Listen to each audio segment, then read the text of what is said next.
اچھا بھائی، وہ کوئی انڈیا کے اداکار ہیں، انہوں نے خودکشی کی، کہاں گئے وہ ابھی مجھے رپورٹ پیش کی انہوں نے. فہد کہاں ہے؟ فہد کس نے خودکشی کی ہے؟ انڈیا کے کوئی ایکٹر ہیں، جوان آدمی ہیں، بس نام لینے کی ضرورت نہیں، جو بھی تھے بہرحال. تو کوئی جوان آدمی ہیں، انہوں نے خودکشی کی ہے. خودکشی کی وجہ یہ بتائی جا رہی ہے کہ کیا ہے؟ ڈپریشن ہے.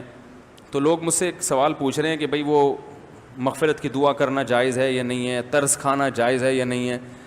دیکھو، غیر مسلم کی تو مغفرت کی دعا کی ویسے بھی اجازت نہیں ہے نا. اور غیر مسلموں کا اگر اعتراض ہو کہ آپ مسلمانوں کے لیے تو مغفرت کی دعا کرتے ہو، ہمارے لیے کیوں نہیں کرتے، تو بھائی آپ کو اس لیے اعتراض نہیں ہونا چاہیے کہ آپ تو ویسے ہی قبر کو مانتے ہی نہیں ہو. آپ تو قبر کے عذاب، قبر کا ثواب، اس کو مانتے ہو ہی نہیں. تو جو آپ کے لیے کوئی کی صحت پہ کیا اثر پڑتا ہے کہ کوئی آپ کے لیے مغفرت کی دعا کرے یا نہ کرے؟ یہ تو ان لوگوں کے لیے ہے جو ان چیزوں کو مانتے ہیں. مسلمان مانتے ہیں کہ مرنے کے بعد قبر یا تو جنت کے باغوں میں سے ایک باغ ہے یا جہنم کے گڑھے میں سے ایک گڑھا ہے. جس کو قبر نہیں بھی ملتی تو قبر سے مراد یہ جسمانی قبر نہیں ہے، یہ جو مٹی کی ہوتی ہے. قبر سے مراد یہ ہوتا ہے کہ مرنے کے بعد انسان جس برزخ کی حالت میں ہوتا ہے وہی اس کی قبر ہے. چاہے اس کی لاش کو جلا دیا جائے، چاہے اس کے ذرے کو بکھیر دیا جائے. اس کی مثال ہے قرآن مجید میں اللہ تعالیٰ کا ارشاد ہے کہ ہم نے جب فرعون کو غرق کیا ہے، تباہ کیا ہے. فرعون بات نہیں مان رہا تھا نا، ظلم کر رہا تھا لوگوں پہ. جب فرعون کو اللہ نے تباہ کیا تو اللہ فرماتے ہیں کہ النار یعرضون علیہا غدوا وعشیا، فرعون کو روزانہ صبح اور شام آگ میں جلایا جاتا ہے، روزانہ. وَيَوْمَ تَقُومُ السَّاعَةُ، اور جب قیامت قائم ہوگی تو اس کو دوبارہ زندہ کیا جائے گا، یعنی اسی باڈی کے ساتھ، اور کہا جائے گا ادخلوا آل فرعون اشد العذاب، اس سے بھی زیادہ سخت عذاب میں اس فرعون کو اور اس کے عیال کو داخل کر دو، اس کے جو فالوورز ہیں. تو قیامت سے پہلے جو عذاب ہو رہا ہے وہ کیا ہے؟ بولو بھائی، برزخ کا عذاب ہے نا. حالانکہ فرعون کو تو قبر نہیں ملی. فرعون تو مصر کی ایک عجائب گھر میں رکھا ہوا ہے، دیکھنے والوں کو کچھ بھی نظر نہیں آتا. وہ وہاں کھڑے ہوتے ہیں، نظر آئے گا فرعون ایک اس کی جو ہے نا وہ لاش کو حنوط کیا ہوا ہے کیمیکل لگا کے. لیکن قرآن کیا کہہ رہا ہے؟ یہ جب پانی میں غرق ہوا ہے تو قرآن دو باتیں کر رہا ہے کہ الیوم ننجیک ببدنک لتکون لمن خلفک آیا، ہم تیری باڈی کو محفوظ کر لیں گے تاکہ بعد والے لوگوں کے لیے تو عبرت کا نشان بن جائے. یہ پیش گوئی بھی قرآن کی پوری ہوئی. ہزاروں سال گزر گئے، فرعون کی باڈی بولو بھائی محفوظ، تاکہ بعد والے لوگوں کے لیے کیا رہی ہے؟ نشانی. دوسری بات قرآن نے بتائی وہ ہمیں نظر نہیں آتی. ہم قرآن پر ایمان رکھتے ہیں لہذا ہم اس پر بھی ایمان رکھتے ہیں. وہ بات یہ بتائی کہ فرعون کو عذاب دیا جا رہا ہے، صبح بھی آگ میں جلایا جاتا ہے اور شام کو بھی آگ میں بولو بھائی جلایا جاتا ہے. یہ فرعون جانتا ہے یا اللہ جانتا ہے؟ غیر مسلم اس چیز کو بولو بھائی نہ ہندو مانتے ہیں، عیسائی اور یہودی تو مانتے ہیں لیکن وہ پھر آگے کچھ چیزیں نہیں مانتے. وہ اتنا تو مانتے ہیں قبر کا عذاب ہوتا ہے، مگر وہ کیوں ہوتا ہے یہ نہیں مانتے. وہ کہتے ہیں شرک بھی کرو تو بھی کوئی فرق نہیں پڑتا.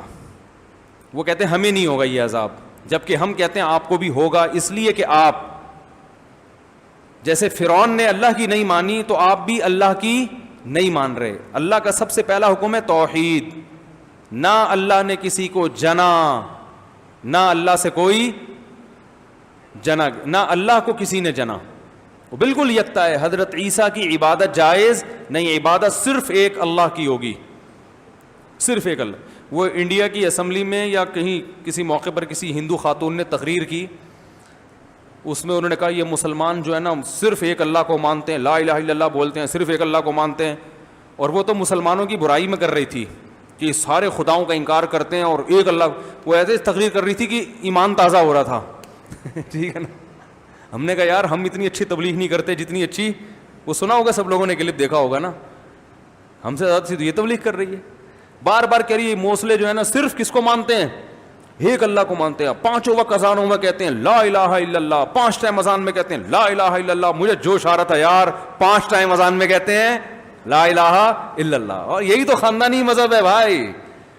آپ کو مخالفت میں کہہ رہی ہو آپ، پھر بھی ایمان کیا ہو رہا ہے؟ بڑھ رہا ہے بھائی. جیسے یہ ایسے ہی دشمنی ہے جیسے آپ کسی کی برائی کر رہے ہو اور برائی میں آپ کا اسٹائل یہ ہو، یار صبح و شام لوگوں کو کھانا کھلاتا ہے، اس کا کام ہی یہی ہے، بس صبح بھی اس کے گھر میں دیگ پک رہی ہوتی ہے، غریبوں میں بانٹ رہا ہوتا ہے، شام کو بھی دیگ پک رہی ہوتی ہے، غریبوں میں بانٹ رہا ہوتا ہے. تو لوگ کہیں گے بھائی تو برائی کر رہا ہے یا تعریف کر رہا ہے؟ اسٹائل تیرا برائی والا ہے. مگر وہ ایک آدمی کو بقرعید کے لیے بکرا چاہیے تھا نا، تو وہ ایک بندہ آیا، اس نے کہا کہ میرے پاس بکرا ہے. اب ظاہر ہے ایسا اسپیشل قسم کا بکرا ہو تو اگلا خریدے گا نا. جو بیچنے والا وہ تو یہ شو کرتا ہے کہ میری پروڈکٹ جیسی ہے ایسی کسی کے پاس نہیں ہے. تو اب وہ بکرے کے فضائل بیان کر رہے ہیں. عام نارمل بکرا ہوگا تو کون خریدے گا بھائی؟ وہ تو بھائی نارمل بکرے میں منڈی سے خریدوں، تم سے کیوں خریدوں؟ کہہ رہا ہے ایسا بکرا ہے، ایسا بکرا ہے، آپ ہڈی پھینکو یوں یہ جا کے چھلانگ مار کے پکڑ کے لائے گا. کہہ رہا ہے یار تو بکرا بیچ رہا ہے اور باتیں جو صفات جو بیان کر رہے ہیں وہ تو کتوں کی ہیں. بیچ تو بکرا رہا ہے لیکن جو کوالٹیز بیان کر رہا ہے وہ بکروں میں نہیں ہوتی ہیں، وہ کس میں ہوتی ہیں؟ کتوں میں ہوتی ہیں. تو کتا بیچ رہا ہے بکرا بیچ رہا ہے. تو اس نے کہا اصل میں بیچ بکرا ہی رہا ہوں، لیکن چونکہ بچپن سے اس کا اٹھنا بیٹھنا کتوں کے ساتھ زیادہ رہا ہے اس لیے اس میں کتوں والی کچھ صفات آ گئی ہیں، تو کچھ بہانہ کر دیا اس میں. تو یہ جو ہندو خاتون جب بیان کر رہی تھی نا کہ مسلمان 5 ٹائم کیا کہتے ہیں؟ لا الہ الا اللہ محمد الرسول اللہ، صرف محمد اللہ کے رسول ہیں بھائی. تو مجھے لگ رہا تھا کہ بھائی تو برائی کر رہی ہے یا ہماری تعریفیں کر رہی ہے؟ ہمیں تو اپنی تعریفیں لگ رہی ہیں. تم تو ہزاروں کو خدا بنایا ہوا ہے. تم نے کوئی بھی چیز اٹھا کے ملتی ہے مٹی کی، اس کے آنکھ ناک لگا دو، اس کے سامنے جھک گئے. یہی تو کمال ہے، یہی تو قیامت ہے. ٹھیک ہے کہ ہم صرف ایک کو مانتے ہیں، ایک کو، صحیح ہے نا، ایک خدا کو مانتے ہیں. تو کیا کہہ رہا تھا یار میں، یہ بات یہاں کہاں سے آئی؟ ابے وہ خودکشی پر تو میں چلا تھا، لیکن بات کیا یہ یہاں کہاں سے آ گئی بات؟ بیان کا خلاصہ تو ہو گیا. یہ بات یہاں آئی کہاں سے؟ یہ ہندو عورت پہ کیسے بات آئی؟ ہاں میں یہ کہہ رہا تھا کہ غیر مسلم تو مانتے ہی نہیں نا قبر کے عذاب کو. وہ تو کہتے ہیں بھائی فرعون کی ڈمی جو رکھی ہوئی ہے وہاں پہ، ممی کہتے ہیں نا اس کو، لاش کو. ڈمی تو نہیں ہے، ممی ہے وہ. ڈمی تو اس کو کہتے ہیں نا مصنوعی. تو جو رکھی ہوئی ہے وہ بس رکھی ہوئی ہے. فرعون تو ختم، ہم کہتے ہیں ختم نہیں ہوا. صبح و شام اسے آگ میں جلایا جاتا ہے. کیونکہ قرآن نے 2 دعوے کیے تھے، ایک اس کے جسم کو محفوظ رکھوں گا، یہ دعویٰ سچا ہو گیا کہ نہیں ہو گیا؟ تو ہم کہہ رہے ہیں قرآن جو دوسری بات کہہ رہا ہے وہ بھی سچی ہے. صحیح ہے نا، وہ بھی کیا ہے؟ سچی ہے. تو نظر نہیں آ رہا. بالکل اس کی مثال ہے خواب کی سی.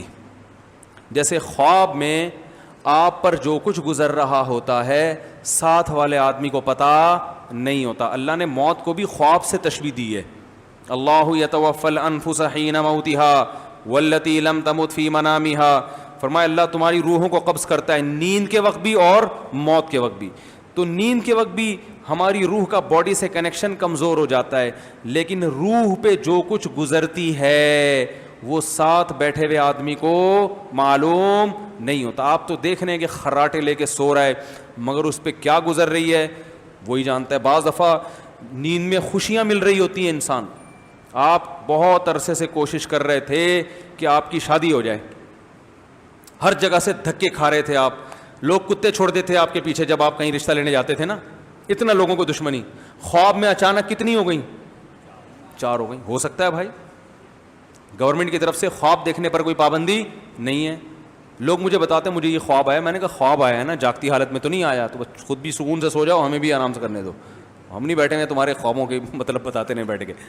تو خواب میں کتنی ہو گئی ایک دم سے؟ 4. اور 4 میں آپس میں محبت بھی بہت زیادہ، 4 خوبصورت بھی، محبت بھی، اور 4 ایک آپ کے دایاں والا پاؤں دبا رہی ہے، دوسرا بایاں دبا، اور 2 مل کے سر دبا رہی ہیں.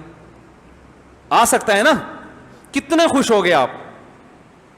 لیکن ساتھ بیٹھے ہوئے آدمی کو پتا ہوگا ہے جب آپ کی آنکھ کھلے گی آنکھ کھلے گی تو پتہ چلے گا بھائی تمہاری قسمت میں وہی ہے جو کنوارا پنی ہے. ابھی مزید دھکے کھانے ہیں. جاب لگ جاتی ہے، لوگ کوشش کر رہے ہیں کہ یار اچانک خواب میں امریکہ چلا گیا آدمی, وہ خوشی سے پھولا نہیں سما رہا. خواب میں بلڈنگ سے بھی گرتے ہیں نا لوگ, کتنا خطرناک خواب ہوتا ہے, آدمی نیچے آ رہا ہوتا ہے, آ رہا ہوتا ہے, آ رہا. شکر ہے نیچے سڑک پہ پہنچنے سے پہلے آنکھ کھل جاتی. کتنی خوشی ہوتی ہے یار, اللہ کا کتنا فضل ہو گیا, ورنہ آج تو ہڈی پسلی گئی تھی. ساتھ بیٹھے ہوئے آدمی کو پتا ہوتا ہے بھائی, کچھ نہیں پتا ہوتا.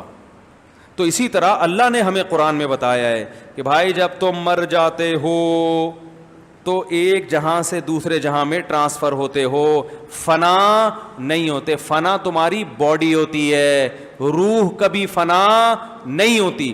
اب لوگ کہتے ہیں میڈیکل سائنس میں تو یہ چیز آتی نہیں ہے. بھائی میڈیکل سائنس تو اس مادی زندگی کو جانتی ہے. قرآن کہہ رہا ہے وما اوتیتم من العلم الا قلیلا, اللہ نے تمہیں بہت تھوڑا علم دیا ہے. جتنا علم آج سائنس کے پاس ہے اللہ کے حساب سے یہ کیا ہے, بہت تھوڑا. بہت کچھ ابھی ہے, ہو سکتا ہے فیوچر میں انسان مطلع ہو جائے, ہو سکتا ہے نہ بھی ہو.